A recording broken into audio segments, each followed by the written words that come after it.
స్వామి జయపూర్ణతల్లి చెప్పండి. నమశివాయ వాస్తవ. పోయిన పుష్కరాల కాడ నుంచి భక్తులు చనిపోతున్నారు, బస్సులు ప్రమాదాలు జరుగుతున్నాయి, కాలిపోతున్నాయి, ప్రాణాలతో వాళ్ళు చనిపోతున్నారు.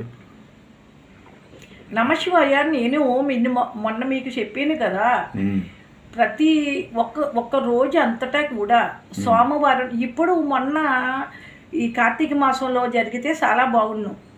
ఏ ఊర్లో ఆ ఊర్లే బస్సులు ఎక్కడుంటే అక్కడ అంతవరకు ఆపేసి ఏ శివాలయం దగ్గరైనా సరే ఏ ఊరికి ఆ ఊర్లో నేను అభిషేకం అన్నాను కదా, శుభ్రంగా బస్సులు అయినా సరే కడిగించేసుకుని క్షీరాభిషేకం చేయించుకోమనండి. ఏ బస్సుకి ఆ బస్కి చేస్తే చాలా వరకు కంప్లీట్ అవుతుంది.